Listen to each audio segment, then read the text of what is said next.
კორონავირუსის გამო მსოფლიოში უკვე გლობალური განგაში გამოცხადდა, რა ხდება საქართველოში, შემოაღწია თუ არა ვირუსმა ქვეყანაში, 2 პაციენტზე დაკვირვება ამ დრომდე გრძელდება. შერჩევითი სამართალი და ხელისუფლების მიერ წახალისებული ძალადობა ნიკა კვარამიაზე თავდასხმის საქმეზე გამოძიება დაიწყო, თუმცა მოძალადეები გაათავისუფლეს. მოგესალმებით, თქვენ უყურებთ მთავარს 12 საათზე, მე მიშა სესიაშვილი ვარ. ამ წუთებში დაპირისპირებაა ზუგდიდში, სადაც სამოქალაქო აქტივისტები ქართული ოცნების დეპუტატის ვერა ქვარაიას ოფისთან აქციას მართავდნენ. შეცვალეს წევრებმა კარზე სტიკერების გაყვრა სადეს, რასაც ოცნების მხარდამჭერებთან დაპირისპირება და ჩხუბი მოყვა. ქართული ოცნების დეპუტატის ოფის პოლიციის კორდონი იცავს. გუშინ ღამით ჩხოროწყუში გამართული იდენტური აქციის გამო კი შეცვალეს წევრები. აქციის შემდეგ საჯარო მოხელებმა მოუწყვეს ჩასაფრება და სასტიკად სცემეს. რა ხდება ახლა ზუგდიდში კავშირზე რამდენიმე წუთში ჩვენი ჟურნალისტი გიგლა თუმანიშვილი გამოვა. და ასევე რამდენიმე წუთში პირდაპირ კავშირზე გამოვა ჩვენი ჟურნალისტი თამარაშვილის ქუჩიდან, სადაც ახლა ექსპერტ კრიმინალისტების ჯგუფია მობილიზებული. დილით გამოსულ ხალხს მანქანები გაძარცული დახვდა. მოსახლეობა გაუგნებულია და ამბობს, რომ ქვეყანა 90-იანებში დაბრუნდა, როდესაც ავტომობილებიდან მაგნიტოფონებს იპარავდნენ. ახლა თქვენ პირდაპირ ეთერში ხედავთ რა ხდება შემთხვევის ადგილზე. ამ თემით რამდენიმე წუთში მანამდე კი კორონავირუსი, რომლის გავრცელების გამო მსოფლიოში უკვე განგაშის დონე გამოცხადდა. გლობალური განგაში გამოაცხადა ჯანდაცვის ორგანიზაციამ, გარდაცვლთა რაოდენობა 213-მდეა გაზრდილი, მსოფლიოს 18 ქვეყანაში კი ლაბორატორიულად უკვე დადასტურდა 10,000-მდე ინფიცირების შემთხვევა. ბოლო 24 საათის განმავლობაში მათ შორის სასუპილო ვირუსით ინფიცირებულთა რაოდენობა 2000-ით გაიზარდა. შემოაღწია რა თუ არა საქართველოში კორონავირუსმა და რამდენად დაცულია მოსახლეობა, ამ დრომდე გრძელდება დაკვირვება ინფექციურში მოთავსებულ 4 პაციენტზე. კვლავაც რჩება ეჭვი, რომ მათ სწორედ კორონავირუსი აქვთ, თუმცა ლაბორატორიული კვლევების შედეგები უახლოეს საათებში უნდა გახდეს ცნობილი. თამთა დოლენჯაშვილი გვერდება ახლა პირდაპირ ეთერში თემის დეტალებით. თამთა, როგორია ბოლო მონაცემები და როდის ელოდებიან ამ პაციენტებთან დაკავშირებით საბოლოო პასუხებს სპეციალისტები?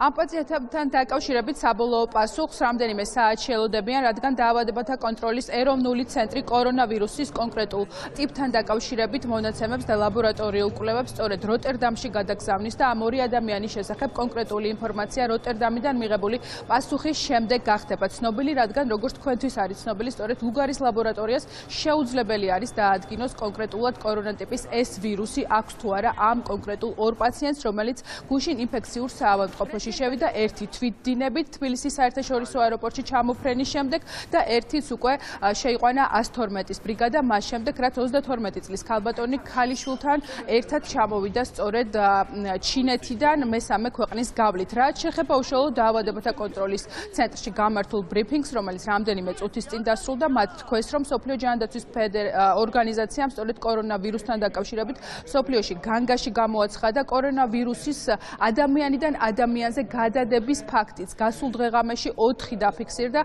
ასეთი არის ვიეტნამში, ამერიკაში, იაპონიაში და გერმანიაში ჩვენი ინფორმაციით. ესეთი შემთხვევები იყო მხოლოდ ერთეული. ახლა კი დაფიქსირდა უკვე რამდენიმე და საკმაოდ მნიშვნელოვანი დეტალიც არის.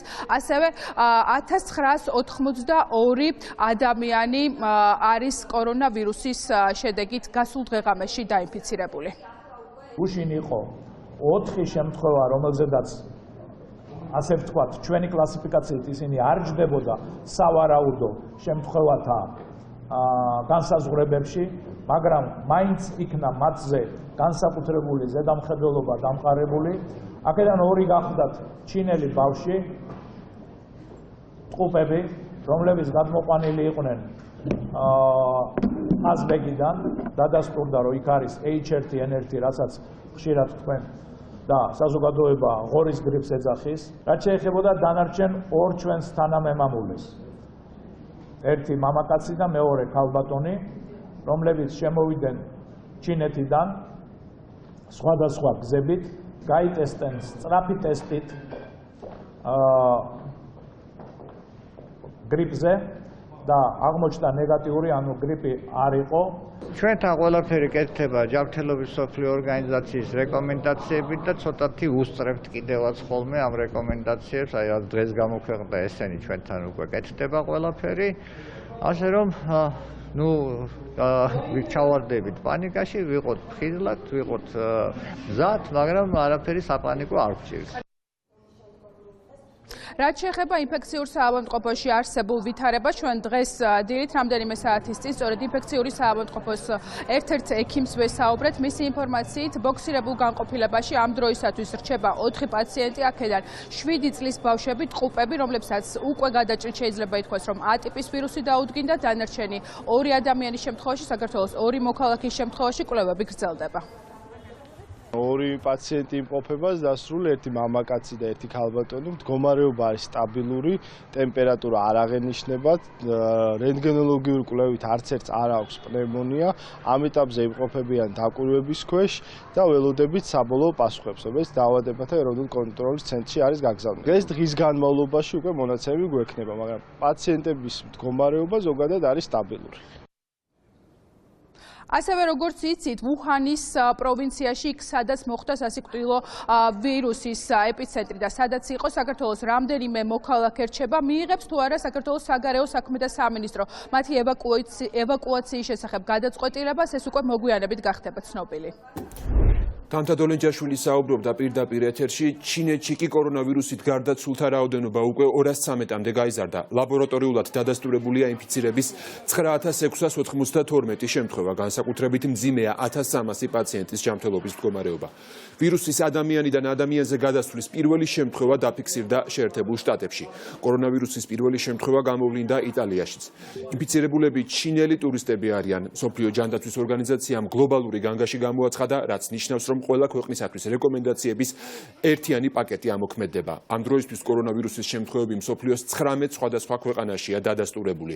ორგანიზაციის განცხადებით, განსაკუთრებით მაღალია ეპიდემიის რისკი იმ ქვეყნებში, სადაც ჯანდაცვის სისტემა სუსტადაა განვითარებული. კორონავირუსის გამო გამოწვეული მაღალი რისკებიდან გამომდინარე საგანგებო მდგომარეობას ვაცხადებთ. მთავარი მიზეზი არ არის ის, რაც ჩინეთში ხდება. მთავარი ის არის, რომ ვირუსის გავრცელების საფრთხის წინაშე სხვა ქვეყნებიც დადგნენ. ასევე იმ ქვეყნების გამოცვისაც ნაკლებად განვითარებული ჯანდაცვის სისტემა აქვს და არ არიან მზად კორონავირუსთან საბრძოლველად. გვჯერა, რომ ჩინეთს შეუძლია გააკონტროლოს და შეაჩეროს ვირუსის გავრცელების რისკები.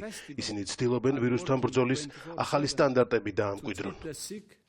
და საქართველოს 4-ვე ბრალდებული, რომლებიც ქვეყანაში აფეთქებას და ძმები ფეიქრიშვილების ლიკვიდაციას გეგმავდნენ, ასლან აბაშიძის დაცვის ყოფილი წევრები არიან. ამ წუთებში 4-ვე დაკავებული სასამართლო პროცესი მიმდინარეობს, ვისი დავალებით მოქმედებდნენ აბაშიძის დაცვის ყოფილი წევრები და ვინ დაუკვეთა ამ ჯგუფს აფეთქების მოწყობა საქართველოს ტერიტორიაზე. ამ თემით რამდენიმე წუთში ნათია ტრაპაიძე გამოვა პირდაპირ კავშირზე, მანამდე კი კიდევ ერთი მძიმე შეფასება საქართველოს ხელისუფლების მისამართით. ევროსაბჭოს მონიტორინგის კომიტეტმა რეზოლუცია მიიღო, სადაც საქართველოს ხელისუფლებას კიდევ ერთხელ აკრიტიკებენ პროპორციული საარჩევნო რეფორმის ჩაგდების გამო და მმართველ გუნდს პირდაპირ მოუწოდებენ უზრუნველყოს ისეთი საარჩევნო სისტემის მიღება, რომელიც ყველა მხარის ნდობითა და მხარდაჭერით ისარგებლებს. ხელისუფლების წარმომადგენლებმა კი რეზოლუციის მიღებამდე ყველა თავისი შენიშვნა და კონტრარგუმენტი უკან გაიწვიეს. ერთ-ერთი მოთხოვნა ევროსაბჭოს რეზოლუციაში არის იმ დარღვევების გამოძიება, რომელსაც ადგილი ჰქონდა 2018 წლის საპრეზიდენტო არჩევნებზე. თამარ ბაღაშვილი განაგრძობს ახლა ამ თემაზე საუბარს პირდაპირ ეთერში. თამარ, კიდევ რა წერია ამ ანგარიში და რა შეფასებები მოჰყვა დოკუმენტს უკვე თბილისში?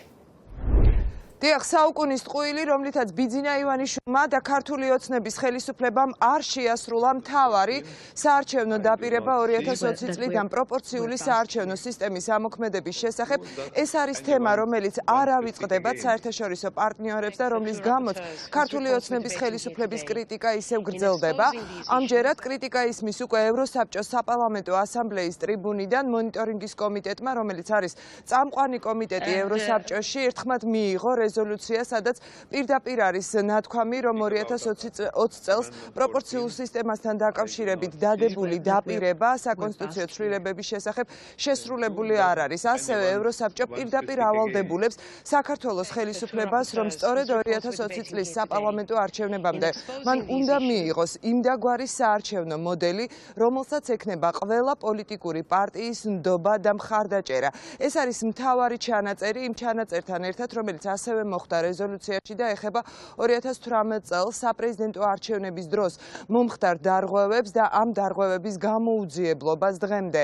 ასევე ევროსაბჭო შეშფოთებას გამოთქვამს მოსამართლეების, უზენაეს სასამართლოს მოსამართლეების უვადო შერჩევასთან დაკავშირებით და იმ ხარვეზებთან დაკავშირებით, რომელიც ამ პროცესში გამოვლინდა.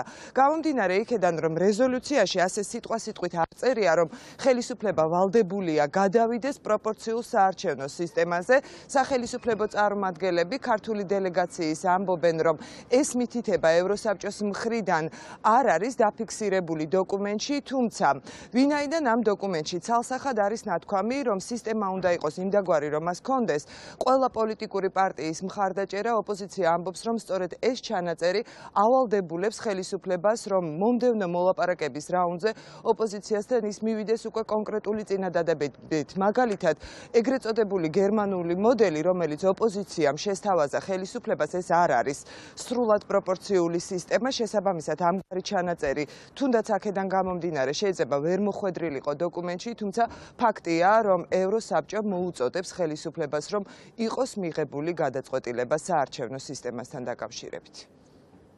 ის დოკუმენტი, რომელიც დღეს მიიღო მონიტორინგის კომიტეტმა, არის კიდევ ერთი ძალიან მძიმე საერთაშორისო დარტყმა ქართული ოცნებისთვის. დოკუმენტში პირდაპირ არის დაგმობილი პროპორციული სისტემის ჩაგდება, პირდაპირ არის დაგმობილი საპრეზიდენტო არჩევნების დარღვევების არ გამოძიება, მაგრამ რაც ყველაზე მთავარი და ყველაზე მძიმეა ხელისუფლებისთვის. ეს დოკუმენტი იმპერატიულად მოითხოვს, რომ 2020-ის არჩევნები ჩატარდეს ოპოზიციასთან შეთანხმებული და მისთვის მისაღები საარჩევნო სისტემით. ეს არის ძალიან მძიმე ჩანაწერი ხელისუფლებისთვის, რომელიც დღემდე თავს არიდებს ოპოზიციასთან შეთანხმებას და დღემდე ცდილობს არჩევნები ჩაატაროს მხოლოდ მისთვის მისაღების სისტემით და ეს იქნება კიდევ ერთი მძიმე დარტყმა, მძიმე საერთაშორისო დარტყმა ქართული ოცნებისთვის, რომელიც ბოლო პერიოდის განმავლობაში კრიტიკას იღებს ყველა ჩვენი სტრატეგიული პარტნიორისგან. პირდაპირ ტექსტით ეწერა პროექტში, რომ უნდა შეთანხმებულიყვნენ პოლიტიკური პარტიები 2020 წელს პროპორციული სისტემით არჩევნების ჩატარებასთან დაკავშირებით და სიტყვა პროპორციული იქნა ამოღებული, გამომდინარე იქიდან, რომ საარჩევნო სისტემის შერჩევა არის სახელმწიფო სუვერენული უფლება. მოგვიწოდებენ, რომ გავახსოვოთ ჩვენ კონსულტაციები და მივახციოთ შეთანხმება საარჩევნო სისტემის საკითხზე და ჩვენ იმედი გვაქვს, რომ კონსულტაციების საფუძველზე შეთანხმება იქნება მიღწეული. ქართული ოცნების დელეგაცია ევროსაბჭოს საპარლამენტო ასამბლეაზე სწორედ რეზოლუციის ამ ტექსტთან დაკავშირებით დაახლოებით 20-მდე შესწორებით ჩავიდა, თუმცა სავარაუდოდ გამომდინარე იქედან, რომ მონიტორინგის კომიტეტზე ამ შესწორებებმა ვერ მიიღო მხარდაჭერა, უკვე დებატების დროს ირაკლი კობახიძემ მის მიერვე ჩატანილი შესწორებები საერთოდ უკან გაიწვია. ოპოზიციის წევრები ამბობენ, რომ 2020 წელი იქნება ძალიან რთული, მაგრამ ძალიან მნიშვნელოვანი წელი საქართველოში საპარლამენტო არჩევნებიდან გამომდინარე, ამიტომ არჩევნებამდე დარჩენილი 10 თვის განმავლობაში ბიძინა ივანიშვილი და ქართული ოცნების ხელისუფლება იქნება მკაცრი მონიტორინგის ქვეშ, მათ შორის ჩვენი საერთაშორისო პარტნიორების მხრიდან. თამარ ბაღაშვილი საუბრობდა ევროსაბჭოს რეზოლუციის შესახებ.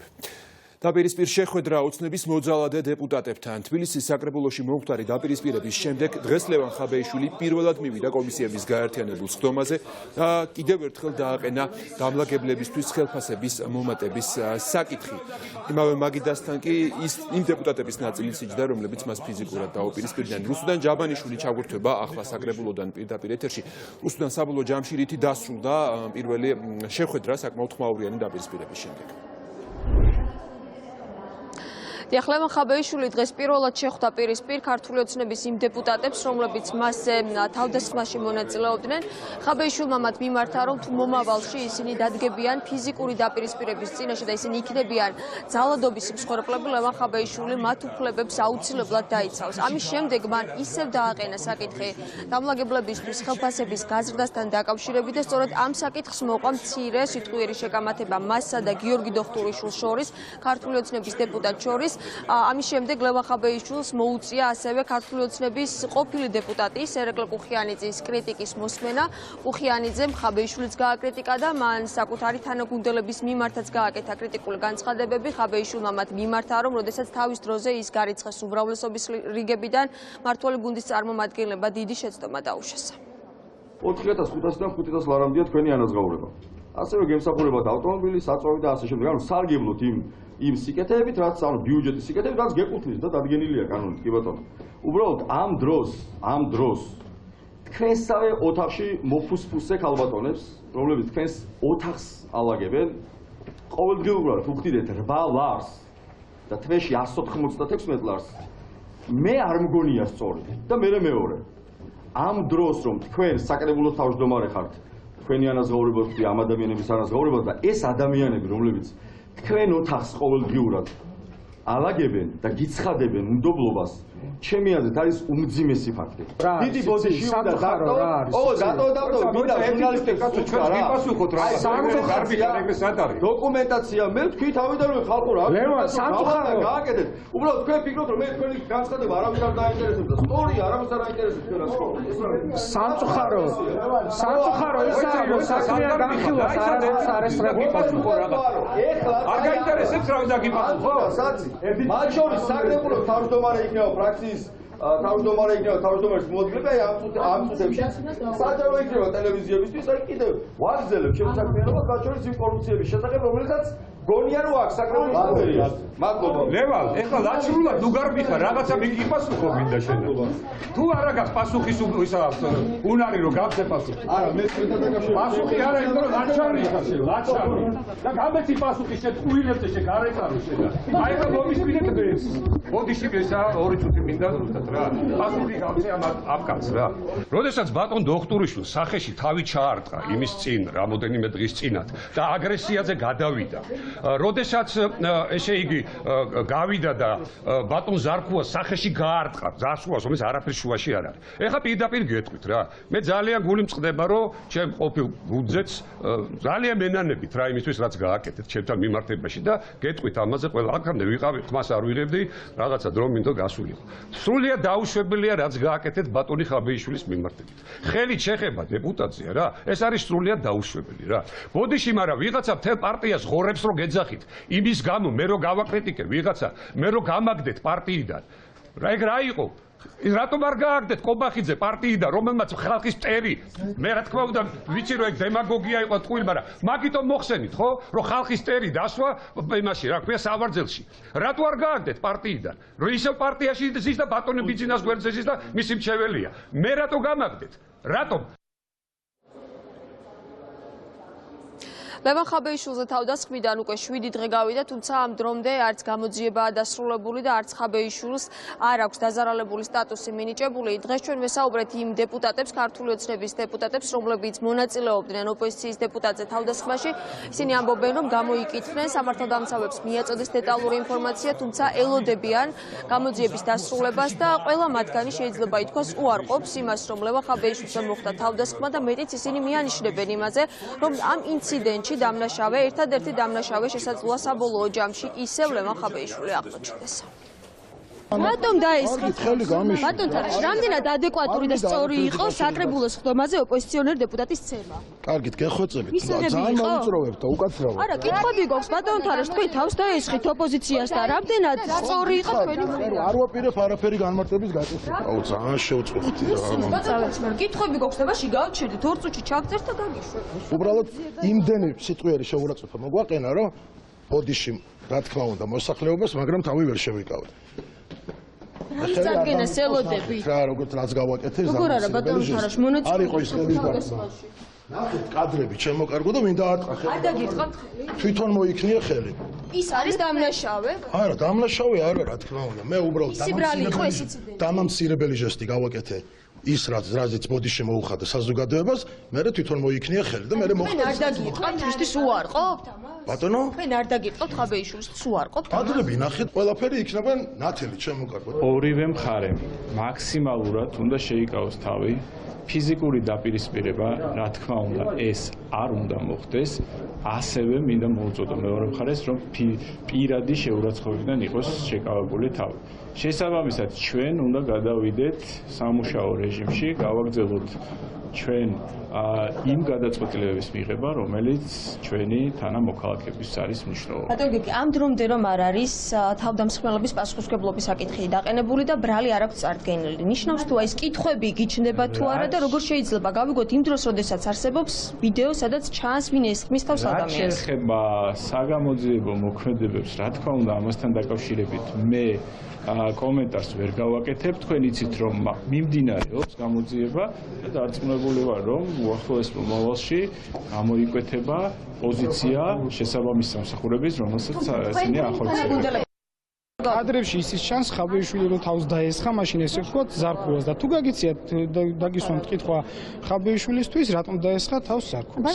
შეიძლება რომ მას წარედგინოს ბრალი მომხდარი ინციდენტი. ვერ გეტყვით, ეს უკვე სამართალდამცავებს უნდა კითხოთ და ეს მათი პრეროგატივაა. მე ვერ გახსენთ ამას. ხაბეიშვილია დამნაშავე და ქართული ოცნების დეპუტატები მართლები ამ ამბავს. ვინ არის დამნაშავე და ვინ არ არის დამნაშავე? ეს არის გამოძიება დაადგენს ამას, აუთოსინცაძია თუ სხვა ნებისმიერი ადამიანი დამნაშავე თუ ხაბეიშვილი, ამას გამოძიება დაადგენს. ლევან ხაბეიშვილის ადვოკატი ითხოვდა, რომ ბრალი მუხლი, რომელთაც მიმდინარეობს გამოძიება, გადაკვალიფიცირდეს. სამართალდამცავები ამ მომხდარ დანაშაულს იძიებენ ძალადობის მუხლით, თუმცა ადვოკატი ამბობს, რომ ეს მუხლი უნდა გადაკვალიფიცირდეს და გამოძიება გაგრძელდეს ჯგუფურად ჩადენილი დანაშაულის მუხლით, თუმცა ჩვენ გადავამოწმეთ ინფორმაცია და ჯერჯერობით გამომძიებლები ლევან ხაბეიშვილის ადვოკატის მოთხოვნის დაკმაყოფილებას არ აპირებენ. რუსუდან ჯაბანიშვილი გვერდთვებოდა თბილისის საკრებულოდან. ქართული ოცნების ოლიგარქი დეპუტატი ახალქალაქიდან საერთაშორისო გამჭვირვალობა საქართველოს მენზელ-მკოიანის ბიზნეს ინტერესები გამოიძია. დასკვნაში წერია, რომ საბიუჯეტო ორგანიზაციების საწვავს სწორედ ივანიშვილის პარტიის დეპუტატისგან ყიდულობენ. ამაში დიდ პულსაც უხდიან და პრაქტიკულად მენზელ-მკოიანი ერთადერთი მიმწოდებელია იქ. როგორ ლობირებენ ოცნების დეპუტატები პარლამენტიდან საკუთარ ბიზნეს ინტერესებს, გიყვებით ამ თემაზე სულ რამდენიმე წუთში. ხელისუფლების მიერ წახალისებული ძალადობა და შერჩევითი სამართალი. პირები, რომლებიც ნიკა გვარამიას თავს დაესხნენ და ფიზიკურად გაუსწორდნენ, თავისუფლები არიან. მართალია პოლიციამ ძიება ცემის მუხლით დაიწყო, თუმცა განსხვავებით სხვა შემთხვევებისგან მოძალადეები უკვე გაათავისუფლა. ნიკა გვარამიას წუთი-წუთზე ვაკე საბურთალოს პოლიციის განყოფილებაში ელოდებიან ჩვენების მისაცემად. მომხდარს კი მედია ორგანიზაციები და პოლიტიკოსები კრიტიკულ მედიაზე თავდასხმად აფასებენ და ამბობენ, რომ ეს შემთხვევა კიდევ ერთხელ წარმოაჩენს იმ ორმაგ სტანდარტს, რომელსაც ხელისუფლება კანონდარღვევების წინაშე იყენებს. ნინო სამყურაშვილი გვერდება ამ თემის დეტალებით ახლა პირდაპირ ეთერში ნინო გისმენთ. მიშა, გეტყვით იმას, რომ აქ ჯერ პოლიციაში არ მოსულა ნიკა გვარამია, ის გამოკითხვაზე არის დღეს დაბარებული და როგორც ჩანს, შინაგან საქმეთა სამინისტროს გამოძიება აქვს დაწყებული და ალბათ გამომძიებლებს ექნებათ კითხვები ნიკა გვარამიასთან იმ თავდასხმაზე, რომელიც გუშინ სწორედ საქალაქო სასამართლოში მოხდა მის მიმართ.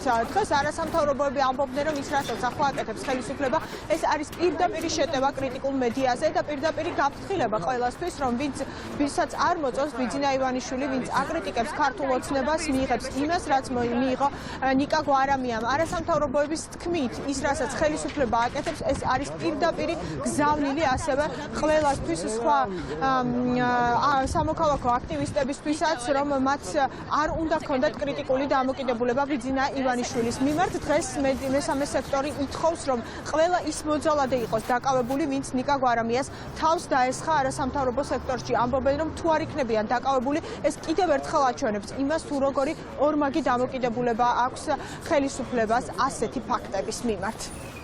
ისეთი დაბეჭდება იქნება, რომ პოლიციელებს დირექტივაც კი აღარ ჭირდებათ მსგავს საქმეებში როგორ მოიქცნენ, თუ კი ისინი ხედავენ, რომ თავდასხმის ობიექტი არის პროსახელისუფლებო აქტივისტი, ან არის ხელისუფლების წარმომადგენელი, მაშინ პოლიციელების რეაგირება როგორც წესი არის მყისიერი, თუმცა მეორე მხრივ, როდესაც ძალისმიერი ფორმით ხდება თავდასხმა სამოქალაქო აქტივისტებზე, ოპოზიციურად განწყობილ პოლიტიკოსებზე, ან მედიაზე, მაშინ პოლიციელების მოქმედება არის რაღაც თავშეკავებული, ისინი თითქოს ელოდებიან ხელმძღვანელობისგან ერთგვარ დირექტივებს, როგორ უნდა იმოქმედონ. გუშინდელ თავდასხმაში ჩანს ორი ძალიან მნიშვნელოვანი ამბავი. ერთი ამბავი არის ის, რომ ამ ქვეყანაში კანონი არ არსებობს ყველასთვის და არის მხოლოდ მუშაობს მხოლოდ შერჩევით და მეორე ამბავი, რაც არანაკლებ თუ უფრო მეტად მნიშვნელოვანი არ არის, ეს შერჩევითი თავდასხმა ხდება სწორედ მედიაზე, ხელისუფლების მიმართ კრიტიკულ განწყობილ მედიაზე და ყველა იმ კრიტიკულ ჯგუფზე, რომელიც ცდილობს სწორედ იმისთვის, რომ დემოკრატიული პრინციპები დაიცვას, გააკრიტიკოს ხელისუფლება იმ ნაწილში, სადაც სწორედ დემოკრატიული მმართველობა და გამჭვირვალე და ღია მმართველობის პრინციპები ირღვევა. გუშინ რეალურად რაც ვნახეთ სასამართლოს ეზოში ეს იყო სტანდარტული გამოვლინება ჩამონგრეული ხელისუფლების, რომელიც ცდილობს ჩაახშოს კრიტიკული მედია მისი დამფუძნებელზე თავდასხმით. ეს არის ქართული ოცნების სტანდარტული ხელწერა, დაუსჯელობის სინდრომი, კრიმინალის წახალისება, ტიტუშკების მობილიზება, ადამიანების მიგზავნა. ეს არის მესიჯი ყველასთვის, რომ თუ ისინი ამოიღებენ ხმას, თუ ისინი იტყვიან, გააჟღერებენ კრიტიკულ აზრს, რომელიც ხელისუფლებას არ აწყობს, ისინი დაიჯებიან. ქვეყანაში, სადაც მართლმსაჯულებას საერთოდ არ ასრულებს და არც ერთი სამართალდამცავი სისტემა, სამართალდამცავი უწყებაც არ მუშაობს და ისინი მხოლოდ ქართულ ოცნებაზე მუშაობენ. ასეთი განცხადებები გაკეთდა დღეს ოპოზიციაში, რაც შეეხება მართლ პარტიას. მართლ პარტიაში ამ კონკრეტულ საკითხზე, როდესაც საქმე ეხება ნიკა გვარამიაზე თავდასხმას კომენტარს არ აკეთებენ, ანუ თუ რატომ არ არიან დაკავებულები თავდასხმელები, ამაზეც დღეს უმრავლესობის წევრები კომენტარებისგან თავს იკავებენ, მხოლოდ იმას ამბობენ, რომ ძალადობას გმობენ. გუშინ იყო ამაზრზენი, როდესაც პოლიციელები იცავდნენ ამ მოქსეულ რაღაც სუსის აგენტებს, აი მართლა საშინელი სიტუაცია იყო. ყველა ის ადამიანი, ვინც წარმოადგენს ბიძინა ივანიშვილის მოწინააღმდეგეს და გამოთქვას კრიტიკულ აზრს, მათ შორის რასაკურველია პირველი ნიკა გვარამია, როგორც ასევე ოპოზიციური არხის დირექტორი და ოპოზიციის ლიდერები, სამოქალაქო აქტივისტები. არა აქვს მნიშვნელობა ამ ადამიანებისთვის კანონის აღსრულება არა მხოლოდ არ დგება. ამ ადამიანებისთვის ზოგადად არ არსებობს მართლმსაჯულება და სამართალი ამ ქვეყანაში. ფაქტია, რომ მოხდა ძალადობრივი თავდასხმა, ფაქტია, რომ ადამიანები იციან, ვინც არიან, იდენტიფიცირებულია, მაგრამ არ ვიცით გაგრძელება და სრულიად ობიექტურად ახსენდება ყველას ოხანაშვილის მაგალითი. იმდენად სწრაფად მოხდა რეაგირება მის შემთხვევაში ზუსტად იმიტომ, რომ ის ხელისუფლების წარმომადგენელი იყო, რომ იმ ფონზე ეს ფაქტი მათ შორის და სხვა ძალადობრივი ფაქტიც მათ შორის რაც მოხდა საკრებულოში, ვერ უძლებს კრიტიკას ობიექტურობის თვალსაზრისით. ეს აქციელი ნიკა გვარამიაზე თავდასხმა დღისით მზისით და მასში ფიზიკური ზიანის მიყენება არის ისეთი ხელისუფლების დაორგანიზებული, რომელსაც დიდი დღე აღარ უწერია და რომელიც კუთხეში არის მიმწყვრეული და მარტო ძალადობით და აგრესიით ცდილობს ფონს გასვლას და რა თქმა უნდა, ეს ადამიანები ან არ იქნებიან დასჯილები, ან თუ იქნებიან დასჯილები, სასჯელი იქნება გაცილებით ნაკლები, ვიდრე იმ ადამიანებზე სასჯელი, რომელთაც მაგალითად ხელისუფლების წარმომადგენლებს მიაყენეს თუნდაც სიტყვიერი შეურაცხყოფა. ამიტომ ეს ორმაგი სტანდარტი არის ის, რაც დარჩა ხელისუფლებას ეხლა უბრალოდ ერთ-ერთ ინსტრუმენტად, რომ გაიხანგრძლივოს თავისი ძალაუფლება. ნებისმიერი ძალადობა, თუნდაც ეს იყოს მცირე ძალადობა, ეს არის მიუღებელი, ვისი მხრიდანაც არ უნდა იყოს, ვინც არ უნდა იყოს აქ ჩართული, რა პოლიტიკური მრწამსის, რა ეთნიკური წარმომავლობის თუ რა გვარიშვილობის, კიდევ ერთხელ ვამბობ, ქვეყანაში ძალადობას არ უნდა მიეცეს გასახანი. ეს იქნება სიტყვიური, თუ ეს იქნება მით უმეტეს ძალადობრივი. პირები იდენტიფიცირებულები არიან და არ დააკავეს. კარგი, შევიშვით ახლა სამუშაოდ რა. მთავარი არხის დამფუძნებელზე ნიკა გვარამიაზე თავდასხმა საქალაქო სასამართლოში გუშინ მოხდა. თავდასხმელები და მოძალადეები არ დაუკავებია პოლიციას. დღეს კი ნიკა გვარამია ვაკე-საბურთალოს პოლიციაში გამოკითხვაზეა დაბარებული. ეს ნინო სამყურაშვილი იყო, რომელსაც ჩვენ ისევ დაუბრუნდებით, რადგან ველოდებით ნიკა გვარამიას განმარტებებს გუშინდელ ინციდენტთან დაკავშირებით. და ვუბრუნდებით თამარაშვილის ქუჩას, სადაც დღესდილიდან ექსპერტ კრიმინალისტების რამდენიმე ჯგუფი იყო მობილიზებული. მოქალაქეებს საკუთარი ავტომობილები გატეხილი დახვდათ. იქ მცხოვრები ადამიანები ამბობენ, რომ მათ ქუჩაზე 90-იანი წლები დაბრუნდა, როდესაც ავტომობილებს ტეხდნენ და იქიდან სხვადასხვა ნივთები ამოჰქონდათ. რა ხდება შემთხვევის ადგილზე, რას ყვებიან ავტომობილის ფლობელები და რა განმარტებები აქვს სამართალდამცველებს, ვასილ დაბრუნდაშვილი შემოგვიერთება ახლა პირდაპირ ეთერში, რომელიც სწორედ თამარაშვილის ქუჩაზე იმყოფება. ვიშა თამარაშვილის ქუჩა ამ დრომდე ექსპერტ კრიმინალისტებს და სამართალდამცველებს აქვთ ყვითელი ლენტით შემოსაზღვრული და მე ვთხოვ ხა ჩვენს ოპერატორს გვაჩვენოს კადრში თუ რა ხდება მიმდებარე ტერიტორიაზე, ადგილზე საპატრულო პოლიციის რამდენიმე ეკიპაჟი და ასევე ექსპერტ კრიმინალისტები ატარებენ შესაბამის საგამოძიებო მოქმედებებს. ჩვენი ინფორმაციით და პრინციპში ამ ინფორმაციას ჩვენ გვიდასტურებენ, აქ ადგილზე მცხოვრები ადამიანები გაქურდეს 3 ავტომობილიდან ამოღებული არის გარკვეული ნივთები, მათ შორის წაიღეს აკუმულატორები და ასევე სხვადასხვა სხვადასხვა ნივთები, როდესაც აქ ამ ქუჩაზე მცხოვრები რამდენიმე ოჯახი დღესდილით გამოვიდა სახლიდან, ისინი მიდიოდნენ სამსახურში, თუმცა მათ ადგილზე დახვდათ გაქურდული ავტომობილები. თქვენ ახლა კადრში ხედავთ, რომ სამართალდამცველები და ექსპერტ-კრიმინალისტები ისევ აგრძელებენ მუშაობას, მათ რამდენიმე წუთის წინ დაათვალიერეს რამდენიმე ავტომობილი, შესაბამისი სითხით და ხსნარით დაამუშავეს ეს ავტომობილები, აიღეს თითის ანაბეჭდები და შესაბამისი დასურათება მოახდინეს იმ ავტომობილების, რომლებიც დღეს დილით გაქურდული დახვდათ ადგილობრივებს.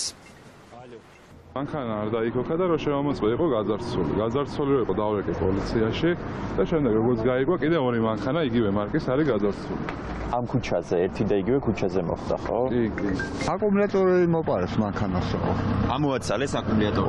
ალბათ რა ვიცი, აი მომითხრა გამყიდველმა. რამდენ მანქანას ამოაცალეს? არ ვიცი. რამდენ მანქანას ამოაცალეს? სამს. სამ მანქანას მოპარეს აკუმულატორი. როდის აღმოაჩინეს ადგილობრივებმა? რო გამოვიდეს სამსახურში ვერ წავიდნენ აღმოაჩინეს. ეს ქუჩა დიდი ხანია გადაკეტილია? დილის 9 საათიდან მე მგონი.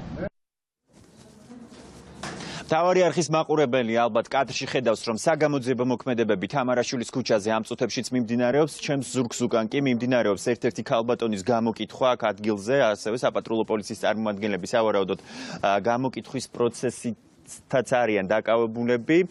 ადგილობრივები ჩვენ ასევე პირად საუბრებში გვიდასტურებენ, რომ ეს არ არის პირველი შემთხვევა მდებარე ტერიტორიაზე, როდესაც ხდება გაქურდვის ფაქტი ავტომობილების, რაც შეეხება შინაგან საქმეთა სამინისტროს. შინაგან საქმეთა სამინისტროში ჩვენ დაგვიდასტურეს ინფორმაცია, რომ მომხდართან დაკავშირებით გამოძიება მიმდინარეობს 177 ქურდობის მუხლით. ვასილ დაბრუნდაშვილი გვერდთვებოდა თამარაშვილის ქუჩიდან, სადაც დღეს დილით რამდენიმე ავტომობილი მოქალაქეებს გატეხილი დახვდათ.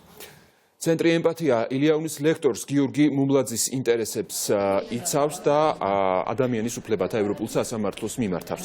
საუბარია არასათანადო მოპყრობის ფაქტზე, რომელსაც ადგილი ჰქონდა მისი ერთ-ერთი დაკავების დროს, როცა მას სამართალდამცველებმა მიაყენეს დაზიანება სხეულზე, თუმცა მას დაზარალებულად ამ დრომდე არ სცნობენ. თავად დაზარალებული და მისი ადვოკატები პოლიტიკურ დევნაზე საუბრობენ და ამბობენ, რომ სამოქალაქო აქტიურობის გამო ის სხვადასხვა უწყებების მხრიდან არაერთხელ გამხდარა დევნის მსხვერპლი. გიორგი მუმლაძის კიდევ ერთი ადმინისტრაციული სასამართლო პროცესი კი დღეს 4 საათზეა ჩანიშნული საქალაქო სასამართლოში. მას ბიძინა ივანიშვილის სიტყვიერ შეურაცხყოფას ედავებიან. არ ვუარყოფ, რომ გამოხატვის თავისუფლების ფარგლებში მე დავაფიქსირე ის აზრი და ის სიტყვები თქვი ნამდვილად, ამის უარყოფას არ ვაპირებ, ნამდვილად ესე იყო, ხოლო სასამართლოს ექნება ტესტი დღეს. რეალურად ჩვენ ცხოვრობთ თუ არა საბჭოთა რუსეთში და ვართორა ჩრდილოეთ კორეა, რომ ბელადის გინებრისთვის ადამიანებს ჯიან და პატიმრობას უჯიან. ეს იქნება დღევანდელი სასამართლოს ტესტი, რომელიც გაიმართება 4 საათზე. გიორგი მუმლაძის აღენიშნებოდა უსერიოზულეს და დღემდე აღენიშნება ძალიან სერიოზული დაზიანებები, პირდაპირ ნახეთქი ჭრილობები ფეხებზე. ფაქტის სახეზე არსებობს მოწმეთა ჩვენება, არსებობს ვიდეო ჩანაწერი და ამ ყველაფრის მიუხედავად ის დღემდე არ არის ცნობილი დაზარალებულად. ჩვენი არ გაგვიგზავნია წერილი და პასუხი მივიღეთ გენერალური პროკურატურიდან და პასუხში წერია, რომ გიორგი მუმლაძეს დაზარალებულად არ ცნობენ, თუმცა არანაირი განმარტება არ არის, რომ რა კავშირშია პროკურატურა ამასთან და როგორ მიმდინარეობს გამოძიება. შესაბამისად, პრაქტიკულად ცხადი გახდა, რომ სახელმწიფო ინსპექტორი არ არის დამოუკიდებელი მექანიზმი. დავუბრუნდებით ზუგდიდ, სადაც ცოტა ხნის წინ ხმაური და დაპირისპირება იყო, იქ სამოქალაქო აქტივისტები ქართული ოცნების დეპუტატის მერაბ ქვარაიას ოფისთან აქციას მართავდნენ.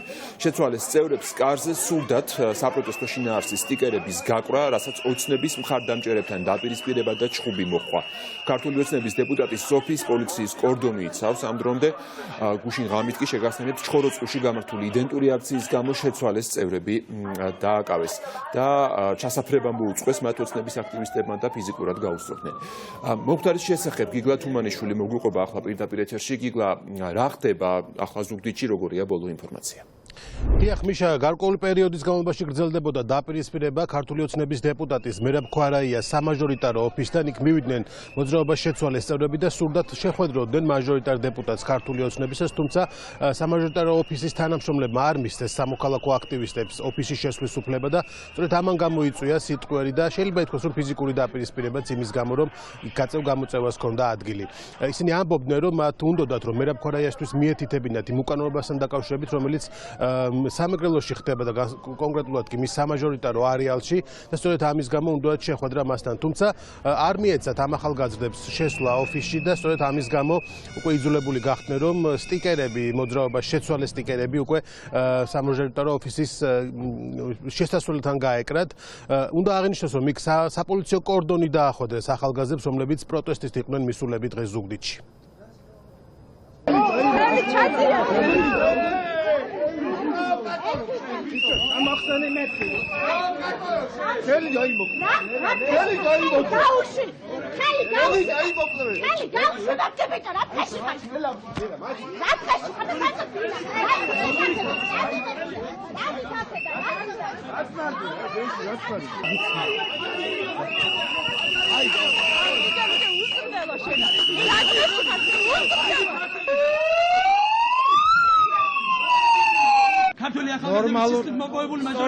მაჟორიტარული არჩევნები საერთოდ ქართულ ახალგაზრდებს რა მოპაროზი საუბრობთ? რა მოპაროზი საუბრობთ? ამის უფლება გააქვთ ჩვენ ამას საუბრობთ? ეს არის ადამიანი, რომელმაც მოპარა არჩევნები ახალგაზრდებს, პროპორციული არჩევნები. ეს არის ადამიანი, რომელიც ყოველდღიურად მდიდრდება ზუგდიდელების ხარჯზე და ყველა ის ადამიანი, ვინც ესე მოიქცა და ვინც ჩააგდო ეს სისტემა და გადააგდო ახალგაზრდები, ყველასთან მივალთ და ეს არის მონაგონია, ეს ისეთ დღეში ჩავარდება. სადაც გასულიათ, ვინ შეუშინებიათ, ისევ ეს ადამიანები შეაშინონ. ძალიან კარგად ნახეს, რომ ძალიან გაძლიერდა და გაძლიერდება მოძრაობა შეცვალეს ზუგდიდში და ამის ყოველ ნაბიჯს მიხედავენ ეს ახალგაზრდები. ჩვენ დღეს მოვედით ბატონ მერაბ-ხარაიას ბიუროსთან, რაც გადაგვეცათ როგორც წლის ნეპოტიზმის სიგელი.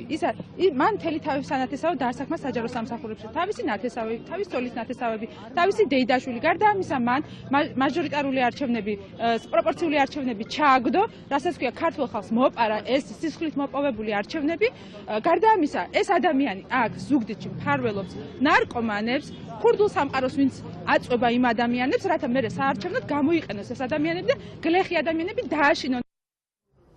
ხმაურის და დაპირისპირებების სერია სამეგრელოში დღეს არ დაწყებულა. ამ მოვლენებს, რომელიც ჩვენ დღეს ვანახეთ, რამდენიმე საათის წინ შეიძლება ითქვას და გუშინ გასულ ღამეს წინ უძღოდა ჩხოროწყუს ინციდენტი, როდესაც მოძრაობა შეცვალეს აქტივისტებს თავს დაესხნენ ჩხოროწყუში. კონკრეტულად კი ჩხოროწყუს საკრებულოს თავმჯდომარის თანაშემწის ძმა იყო ამ საქმის ერთ-ერთი მოთავე.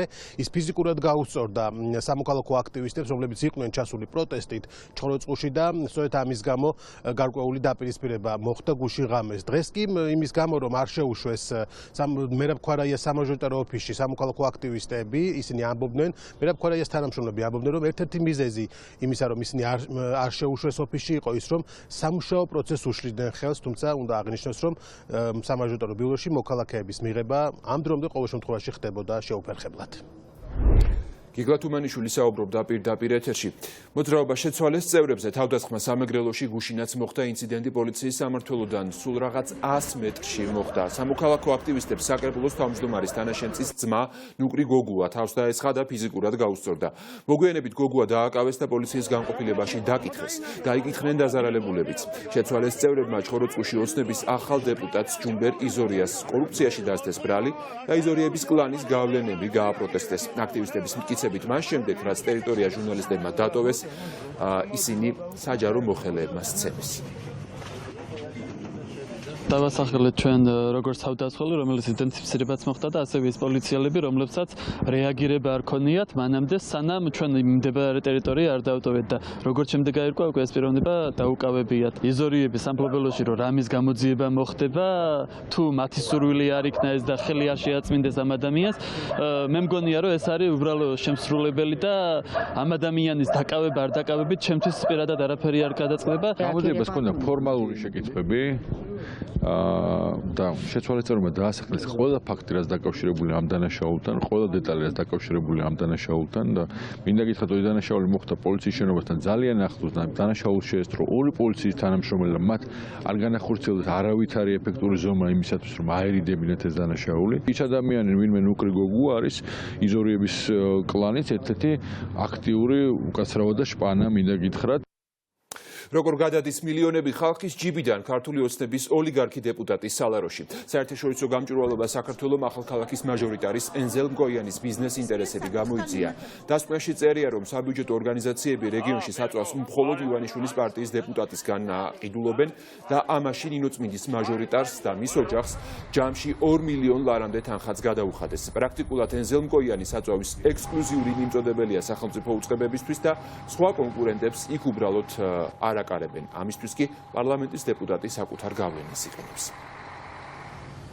ბოლო 9 წლის განმავლობაში პრაქტიკულად ყველა საჯარო უწყება ჯერ ნინოწმინდის მუნიციპალიტეტში, რომლის მაჟორიტარი იყო ენზელ მკოიანი წლების განმავლობაში, ახალქალაქის მუნიციპალური საწარმოებიც, უწყებებიც, რომლებიც მუშაობენ და ჭირდებათ საწვავი, ისინი ყიდულობენ საწვავს მხოლოდ ენზელ მკოიანის კომპანიებისგან. როგორ შეიძლება არ იყოს კორუფციის მაჩვენებელი ნიშანი, როდესაც მაჟორიტარი დეპუტატი თავისი ბიუროსთვის საჭირო საწვავის შესყიდვაზე საკუთარ ბიძას თვითონ უფორმებს ხელშეკრულებას. ევროპული საქართველოს ახალგაზრდული ფრთის აქცია საქართველოს მთავარ პროკურატურასთან მიზეზი საპროკურორო საბჭოს მიერ გენერალური პროკურორის შერჩევის პროცესი გახდა. პლასტმასის სათამაშო დანები მიიტანეს ახალგაზრდებამ მთავარ საგამოძიებო უწყებასთან და დაყარეს იმის ნიშნად, რომ ირაკლი შოთაძის ხელმძღვანელობით თავის დროზე პროკურატურამ გააყალბა და არასათანადოდ გამოიძია ხორავას ქუჩის გახმაურებული მკვლელობა. ახალგაზრდების თქმით, გასაუბრება და კონკურსი ზოგადად არის ფიქცია და ივანიშვილს და ხელისუფლებას უკვე გადაწყვეტილი და განზრახული აქვს უწყებაში ირაკლი შოთაძის დაბრუნება. ყველა მიცის უკვე წინასწარ, რომ ირაკლი შოთაძე კვლავ იქნება არჩეული მთავარ პროკურორად, გენერალურ პროკურორად, რაც მიუღებელია ჩვენთვის და ვაპროტესტებთ ადამიანს, რომელიც თავად არის ბრალდებული მტკიცებულების გაყალბებაში, გამყალბებელი პროკურორების ხელის დაფარებაში, გამოუძიებელ საქმეების მიფუჩეჩებაში და ასე შემდეგ, მეორედ შეიძლება გახდეს მთავარი ბრალდებელი ამ ქვეყნის, რაც მიუღებელი არის. ირაკლი შოთაძე არის ადამიანი, რომელსაც პირდაპირ ბრალად ედება საქმეში მტკიცებულებების გაყალბება, ხორავას საქმეში. და ასევე არ გამოიძია მან ავგან მუხთარლის საქმე და კიდევ სხვა უამრავი დეტალი არის, რაშიც იგი ბრალდებულია, ბრალდებული ჩვენ არ გვჭირდება მთავარ პროკურორად. პოლიტიკური პროცესი თბილისის საქალაქო სასამართლოში, რომლის შედეგად მთავარი არხის დამფუძნებელი გიორგი რურუა პატიმრობაში დარჩა. მოსამართლე ჯაჭვაძემ დაცვის მხარის შუამდგომლობა არ გაითვალისწინა და გიორგი რურუას აღკვეთი ღონისძიება არ შეცვალა. იმის მიუხედავად, რომ მთავარი არხის ერთ-ერთი დამფუძნებლის ადვოკატებმა სხდომაზე განაცხადეს, რომ რურუას დაკავებას თან ახლდა რიგი პროცესუალური დარღვევები. ძალის გამოყენებით მოხდა ავტომობილის ჩხრეკა, მისთვის იარაღის ჩამორთმევის შესახებ კი გიორგი რურუამ მხოლოდ იზოლატორში გაიგო. უფლებადამცველებმა პროცესზე გლდანის მერვე დაწესებულებაში გადაღებული ვიდეო მასალაც წარადგინეს, სადაც ჩანს, რომ დაკავებულს დნმ-ის ანალიზი ძალის გამოყენებით აუგეს. სასამართლოს თავად ბრალდებულმაც მიმართა და გამომძიებლებს ბიძინა ივანიშვილის გასაბერი თოჯინები უწოდა. პოლიტიზირებულმა სასამართლომ არ დააკმაყოფილა დაცვის მხარის ყველაზე მთავარი შუამდგომლობები, მეგულისხმობ ბრალდების მტკიცებულებათა დაუშვებლად ცნობას. ასევე რაც მთავარი არ დააკმაყოფილა აღკვეთის ღონისძიების სახით პატიმრობის გაუქმება, მიუხედავად იმისა, რომ ჩვენ მოვიყვანეთ აქ ძალიან ბევრი ევროპული პრეცედენტი. საქართველოში არ არსებობს დამოუკიდებელი სასამართლო, საქართველოში არსებობს ერთი კაცის ჯიბეში სასამართლო და პროკურატურა და მთელი სახელმწიფო სისტემა. თითოვლობის გამო ჩაკეტილია ჯვრის უღელტეხილი და კობი გუდაურის საავტომობილო მაგისტრალი. კერძოდ, გუდაურიდან კობამდე აკრძალულია მისაბმელიანი და ნახევრად მისაბმელიანი ავტოტრანსპორტის მოძრაობა.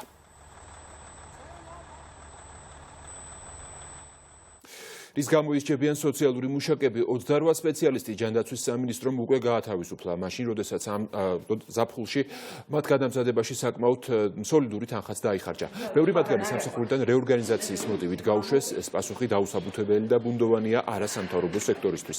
ორგანიზაციები გამჭვირვალობას მოითხოვენ, გათავისუფლებულთა ნაწილი შაშან პროტესტს გამოხატავდა და ადეკვატურ სამუშაო პირობებს მოითხოვდა. ჩნდება ეჭვი, რომ პროტესტის გამო სწორედ ახლა უსწორდებიან სამინისტროში კი განმარტავენ, რომ ამ ვაკანსიებზე, ამ პოზიციებზე ახალი კონკურსი გამოცხადდება. გაუგებარი გადაწყვეტილება მიიღო ჯანდაცვის სამინისტრომ 40-მდე სოციმუშაკის გათავისუფლებით, იქიდან გამომდინარე, მთავარი გამოწვევა სოციალური მოსახურების აგენტოში სოციმუშაკების ნაკლებობა იყო. ჩვენ გვერდში უდგავართ გათავისუფლებულ სოციმუშაკებს, ვაპირებთ ყველა გზა გამოვიყენოთ იმისთვის, რომ მათი ინტერესები იყოს დაცული ერთის მხრიდან, მეორე მხრივ დაცული იყოს იმ ადამიანების ინტერესები, ყველაზე მოწყვლადი ჯგუფების ინტერესები, რომელთა გაძლიერებასაც უნდა ემსახურებოდეს სოციალური მუშაკი. გაფრთხილება, რომ რეორგანიზაციის შედეგად შესაძლებელი იყო შემცირება, მათ არ მიუღიათ პირიქით მთავრობის მხრიდან იყო დაპირება, რომ სოციალური მუშაკების რაოდენობა გაიზრდებოდა 280-მდე, ყოველ შემთხვევაში 2020 წლისთვის და შემდგომ უკვე კიდევ ზრდაზე უნდა ყოფილიყო საუბარი და არა შემცირებას. ზაფხულში 10,000-ობით ლარი დაიხარჯა, გადამზადება მოხდა სოციალური მუშაკების და ძალიან დიდი თანხები დაიხარჯა, თუ სამსახური განუშვებდა ჯანდაცვის სამინისტრო რისთვის ხარჯავდა მაშინ ამ თანხებს.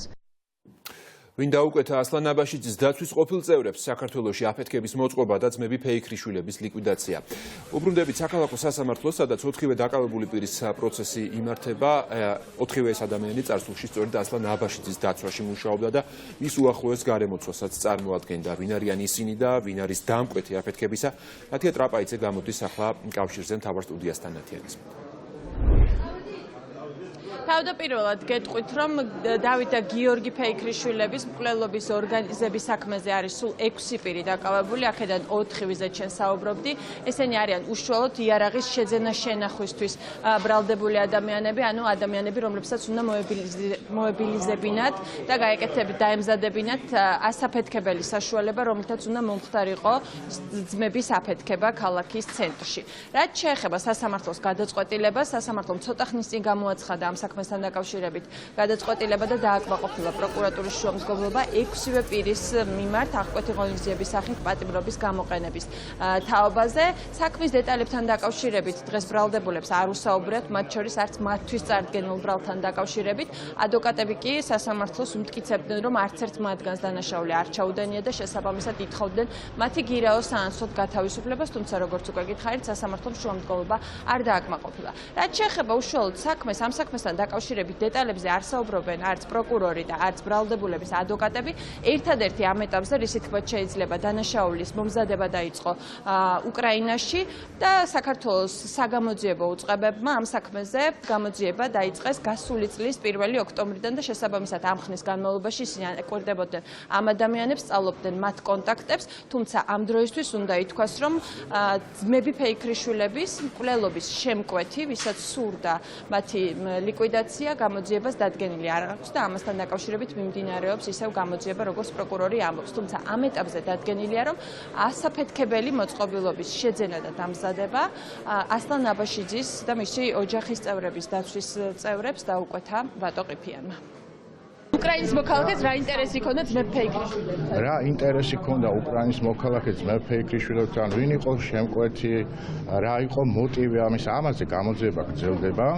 ერთობლივად მუშაობთ უკრაინის სამხედრო სტრუქტურებთან ერთად. ეს რამეს გეტყვით, რომ ერთ-ერთი შემკვეთი დაკავებულია უკრაინაში, ეს არის უკრაინელი მოქალაქე, ხოლო რაც შეეხება ვატო ყიფიანთან დაკავშირებით, მე შემიძლია აქ რაც აქვს საქმის მასალებში არის ის, რომ ასაფეთქებელი მოწყობილობა, რომელიც ამოღებული იქნა ჩვენს მიერ გამოძიების პროცესში, სწორედ მისი შეკვეთით არის დამზადებული. ვერც ერთი ფაქტობრივი გარემოება, ვერც ერთი დოკუმენტი, ვერც ერთი მოწმის დაკითხვა თუ ფარული საგამოძიებო მოქმედება ვერ ადასტურებს უბრალოდ ეჭვის დონეზეც კი რაიმე კავშირს ბექა ცინცაძეს დამნაშავეთა სამყაროსთან, დანაშაულ სამყაროსთან, მას ერთი მარტივი მიზეზის გამო, რომ ესეთი ბუნებაში ვერ იქნება, ამ ადამიანს არანაირი კავშირები არ აქვს. ვისაც მეორე ბრალდებული ამ საქმეში, ვისაც ედავებიან ბექას ნაირბრალს, იმ ადამიანთანაც კი არ აქვს არავითარი კავშირი. თვითონ ეს საქმე ჩემის მყარი წმენით იყოფა რაღაც ორ დიდ ფუნდამენტურ საფუძვლად. არის საუბარი იმაზე, თითქოს რაღაც მკვლელობის განზრახველობის მომზადებას ჰქონდა ადგილი და არის ის თემა, რაც დაკავშირებული ჩემ დაცვის ჯგუფთან და ედავებიან როგორც მოგხსენებთ 236 მუხლის მესამე მეხუთე ნაწილს. და რამდენად თანხმედრაშია ეს ორი განყენებული თემა ერთმანეთთან, ეს უკვე ცალკე საკითხია, მიუხედავად იმისა, რომ მოხდა აღნიშნული სისხლის სამართლის საქმის გაერთიანება თემატურად. შემდგომში შესაძლოა ამას სხვა მიმართულება იყო. მან იცოდა ვისთვის იყო საჭირო გამიზნული ამ ტროტილი. კი ბატონო,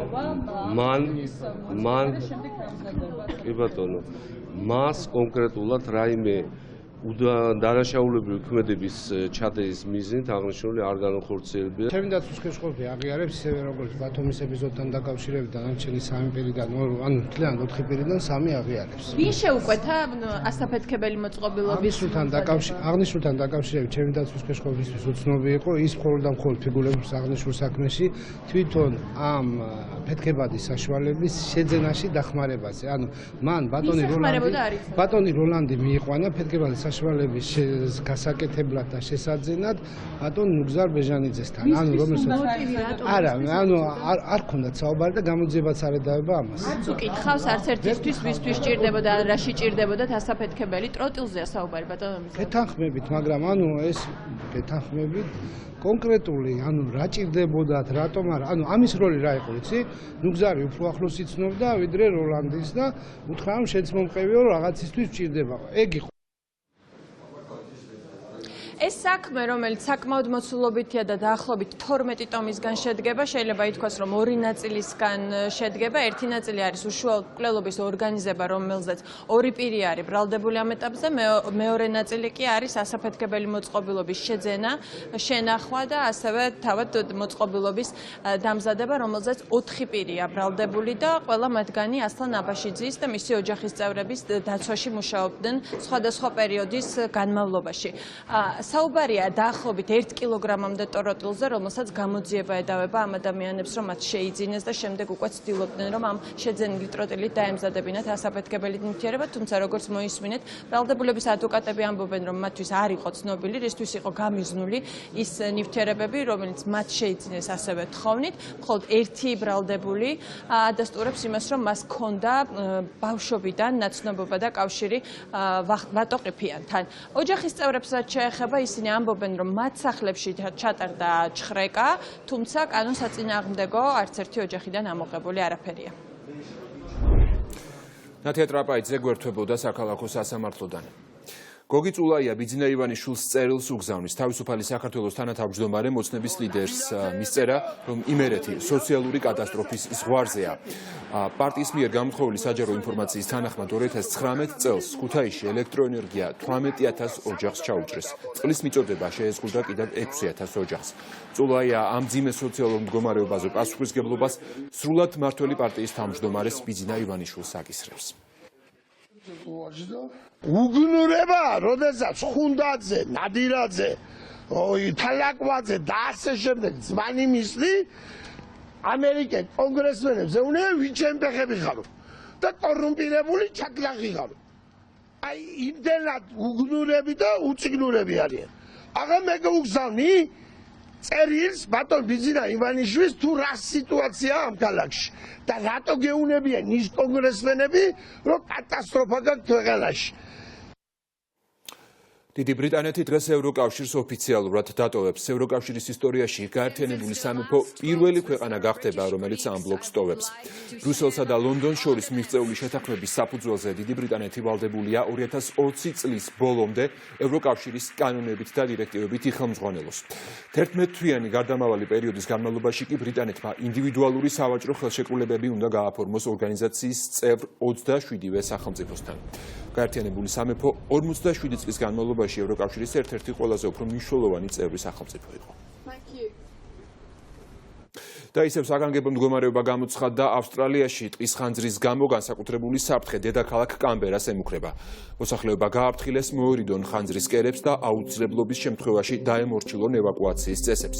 მაღალი ტემპერატურისა და ძლიერი ქარის გამო უკვე 4 თვეა მეხანძრეები ცეცხლის ჩაქრობას უშედეგოდ ცდილობენ. დამწვარია 11 მილიონ ჰექტარამდე ტყის მასივი, გარდაცვლილია 33 ადამიანი.